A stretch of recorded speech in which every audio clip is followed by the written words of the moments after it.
ዛሬ ሁላችንም በየቀኑ የምንመገበው በተለይ በቁርስ ሰዓት ከሻይ ወይም ከወተት ጋር የማይጠፋው ስለ አንድ ምግብ እናወራለን። እሱም ነጭ ዳቦ ነው። ነጭ ዳቦ ለዓይናችን ያምራል፣ ሲበላም ይጣፍጣል፣ ደግሞም በጣም ለስላሳ ነው። ነገር ግን ይህ ለስላሳ ዳቦ በሰውነታችን ውስጥ ምን እየሰራ እንደሆነ ያውቃሉ? ዛሬ ነጭ ዳቦ ለምን ለጤናችን አደገኛ እንደሆነ፣ በምን ብንተካው እንደሚሻል በዝርዝር እናያለን። እስከ ቪዲዮ መጨረሻ አብራችሁኝ ቆዩ። ነጭ ዳቦ የሚባለው ሁላችንም እንደምናውቀው በፋብሪካ ሂደት ውስጥ አልፎ የተጣራ ሪፋይንድ ዱቄት ውጤት ነው። ይህን እንመልከት።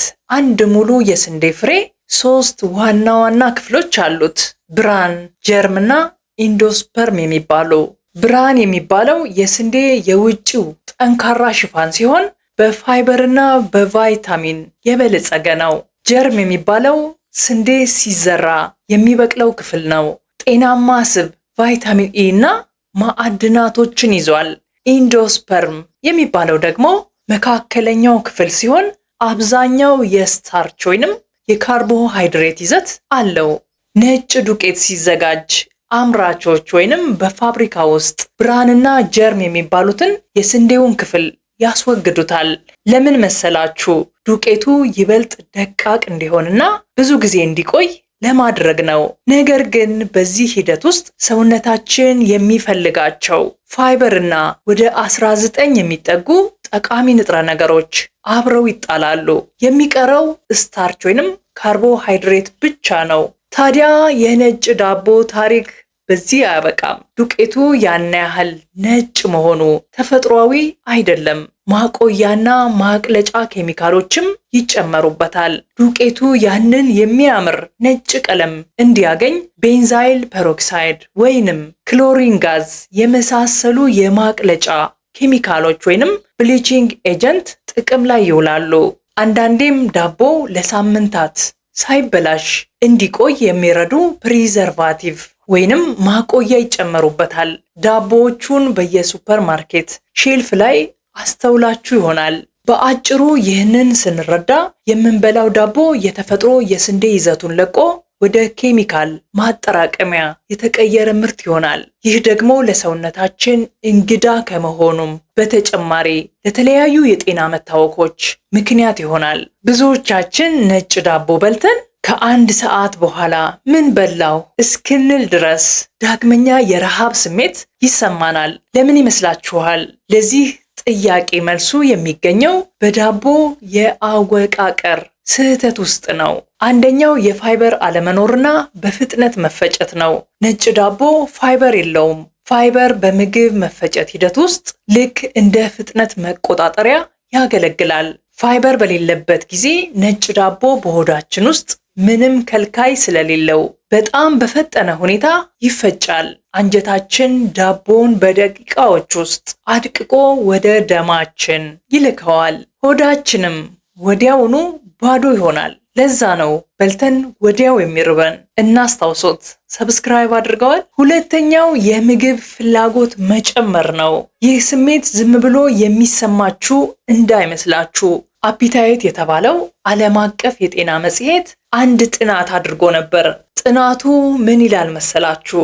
ነጭ ዳቦ የሚመገቡ ሰዎች ጥቁር ዳቦ ወይንም ያልተፈተገውን ፋብሪካ ያልገባውን ስንዴ ከሚመገቡት ጋር ሲነጻጸር በሚቀጥለው የምግብ ሰዓት ላይ እስከ 500 ካሎሪ የሚሆን ተጨማሪ ምግብ የመመገብ ፍላጎት ያሳያሉ። 500 ካሎሪ ማለት አንድ ሙሉ ተጨማሪ ምግብ እንደ መብላት ይቆጠራል። በዛ ላይ ሻይ ስንጨምርበት። መልሱን ለእናንተ። ነጭ ዳቦ የጥጋብ ሆርሞኖቻችንን ከማነቃቃት ይልቅ የረሃብ ሆርሞኖቻችንን በማነሳሳት እንደገና ብላ የሚል መልእክት ወደ አእምሯችን ይልካል። እስቲ አስቡት፣ ጠዋት ነጭ ዳቦ በልታችሁ ከሰዓት 500 ካሎሪ ተጨማሪ ከበላችሁ በሳምንት ውስጥ ስንት ተጨማሪ ካሎሪ ወደ ሰውነታችሁ እንደሚገባ አስሉት። ይህ ነው እንግዲህ መነሻው ለማይታወቅ ውፍረትና ለቦርጭ ዋነኛው መንስኤ። አሁን ደግሞ ወደ ዋናው እና አስፈሪው ጉዳይ እንምጣ። ነጭ ዳቦ ስንመገብ በሰውነታችን ውስጥ ምን ይፈጠራል? ዳቦ ወደ ሆዳችን እንደገባ ወዲያውኑ ወደ ግሉኮስ ወይንም ስኳር ይቀየራል። ይህ ሂደት በጣም ፈጣን ከመሆኑ የተነሳ ሰውነታችን ላይ ድንገተኛ የደም ስኳር መጨመር ይፈጠራል። አንደኛው ምግብ በደም ውስጥ ስኳር የመጨመር ፍጥነት የምንለካበት ግላይሴሚክ ኢንዴክስ የተባለ መለኪያ አለ። ተመሳሳይ ግራም ያላቸው ነጭ ዳቦና ስኳር ለማነጻጸር ያህል የነጭ ዳቦ ግላይሴሚክ ኢንዴክስ 75 ነው። የስኳር ግላይሴሚክ ኢንዴክስ 100 ነው። ይህ ማለት ነጭ ዳቦ መብላት ከሞላ ጎደል ስኳር እንደ መብላት ይቆጠራል። ይሄ ከፍተኛ ቁጥር በደማችን ውስጥ ያለውን የስኳር መጠን ከፍ ያደርገዋል። ሁለተኛው የረጅም ጊዜ የጤና ጠንቆች። ይህ ድንገተኛ የስኳር መጠን መጨመር ሁልጊዜ የሚደጋገም ከሆነ ሰውነታችን ይዳከማል። ስኳርን የሚቆጣጠረው ኢንሱሊን የተባለው ሆርሞን ስራውን በአግባቡ መስራት ያቅተዋል። ይህም በሂደት ለሁለተኛው አይነት የስኳር በሽታ ወይንም ታይፕ 2 ዲያቤተስ ያጋልጠናል። ሌላኛው በደም ውስጥ ያለው ከፍተኛ ስኳር የደም ስሮችን በመጉዳት ለልብ ህመምና ለደም ግፊት መነሻ ይሆናል። ብዙዎቻችን ምንም ቅባት ሳልበላ ዳቦ በልቼ ቦርጭ እንዴት መጣ ብለን እንጠይቃለን። ሚስጥሩ የሚጀምረው እዚህ ጋ ነው። ሰውነታችን በደማችን ውስጥ በድንገት የጨመረውን ከፍተኛ ስኳር ለኃይል ተጠቅሞ መጨረስ አይችልም። ስለዚህ ምን ያደርጋል መሰላችሁ? ይህንን ትርፍ ስኳር ወደ ስብ ወይንም ፋት ይቀይረዋል። ይህ ስብ ደግሞ የሚከማቸው በዋነኛነት በሆድ አካባቢ፣ በጉበትና በውስጥ አካላት ዙሪያ ነው። ስለዚህ ያ ለስላሳ ጣፋጭ የምንለው ዳቦ በሆዳችን ላይ ጠንካራ ቦርጭ ሆኖ ይቀመጣል። አስታውሱ፣ የስኳር በሽታና ውፍረት ድንገት በአንድ ቀን አይመጡም። ይልቁንም በየቀኑ በምንመገባቸው ጥቂት ዳቦና መሰል ምግቦች ተጠራቅመው ነው። አሁን ደግሞ ስለ ሰውነታችን የጽዳት ክፍል እናውራ። እሱም ፋይበር ነው። ፋይበር ለሰውነታችን ልክ እንደ መጥረጊያም ያገለግላል። በአንጀታችን ውስጥ ያሉ አላስፈላጊ ቆሻሻዎችን እየጠረገ ያስወግዳል። ነጭ ዳቦ ከላይ እንደገለጽ ነው ፋይበር የለውም። አንድ አስገራሚ እውነታ ልንገራችሁ። ይህ ምናልባት ዛሬ ዳቦ የመግዛት ልማዳችሁን ሊቀይረው ይችላል። በሁለት ጥቁር ዳቦ ውስጥ የምታገኙትን የፋይበር መጠን ለማግኘት ስንት ነጭ ዳቦ መብላት ያለባችሁ ይመስላችኋል? 3 ወይም 5 አይደለም፣ 16 ነጭ ዳቦ መብላት ይኖርባችኋል። 16 ዳቦ ደግሞ ማንም ሊበላው አይችልም። መብላት ብንችል እንኳ የሚያመጣውን ችግር ቀደም ብለን አይተነዋል። በስንዴ ውስጥ ኢንሶሊብል ፋይበር የሚባል የማይሟሟ ፋይበር አለ። ስራውም ሰገራ እንዲለሰልስና በአንጀታችን ውስጥ በቀላሉ ምግብ እንዲንሸራሸር ማድረግ ነው። ነጭ ዳቦ ሲመሰረት ወይንም ሲሰራ ይህ ፋይበር ሙሉ በሙሉ ይወገዳል። ውጤቱም ሰገራ በአንጀታችን ውስጥ ይደርቃል።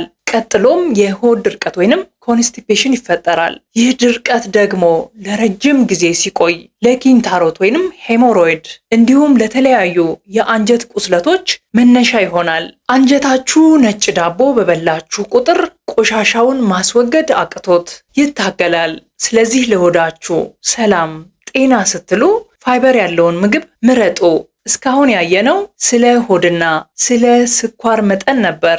ነገር ግን ነጭ ዳቦ በአእምሯችንና በቆዳችን ላይ የሚያመጣው ጣጣ ሌላው አስገራሚ ጉዳይ ነው። አእምሯችን በትክክል እንዲሰራ ቋሚና የተመጣጠነ ኃይል ይፈልጋል። ነገር ግን ነጭ ዳቦ ከፍተኛ ካርቦሃይድሬት ወይንም ሃይ ካርብስ ተብሎ የሚጠራው ያለው በመሆኑ አእምሯችን የስኳር መዋዠቅ ውስጥ ይከተዋል። ጆርናል ኦፍ አልዛይመርስ ዲዚዝ ላይ የወጣ ጥናት እንደሚያመለክተው ከፍተኛ ስኳርና ካርቦሃይድሬት ያላቸውን ምግቦች አዘውትረው የሚመገቡ አዋቂዎች ለአልዛይመርስ ወይንም የመርሳት በሽታ የመጋለጥ ዕድላቸው ከፍተኛ ነው። ነጭ ዳቦ ከበሉ በኋላ የሚሰማዎት የድካምና የንቃት ማጣት ስሜት ካለ አእምሯችሁ በስኳር መጨመርና መቀነስ ምክንያት የደረሰበት ውጤት ነው።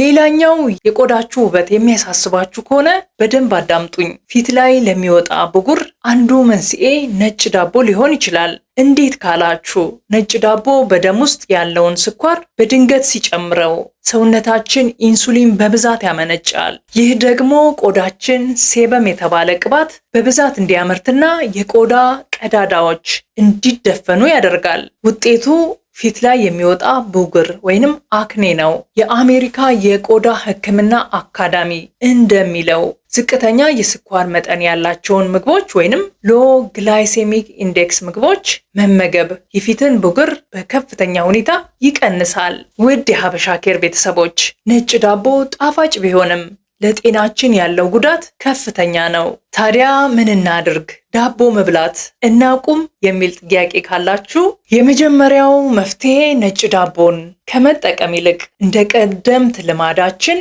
በጥቁር ዳቦ ወይም በሙሉ የስንዴ ዳቦ ይተኩ። ብዙዎቻችሁ ጊዜ የለንም ትሉ ይሆናል። ልክ ለእንጀራ ቦታ እንደሰጠነው ጊዜ ይኖረናል።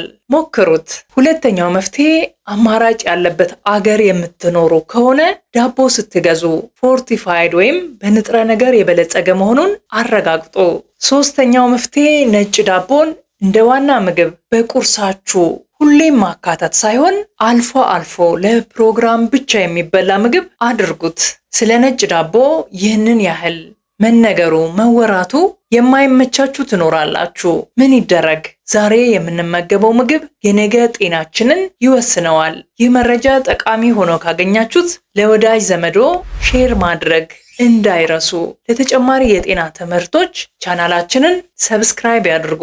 በሚቀጥለው ቪዲዮ እስክንገናኝ ጤናማ ሆናችሁ ቆዩኝ።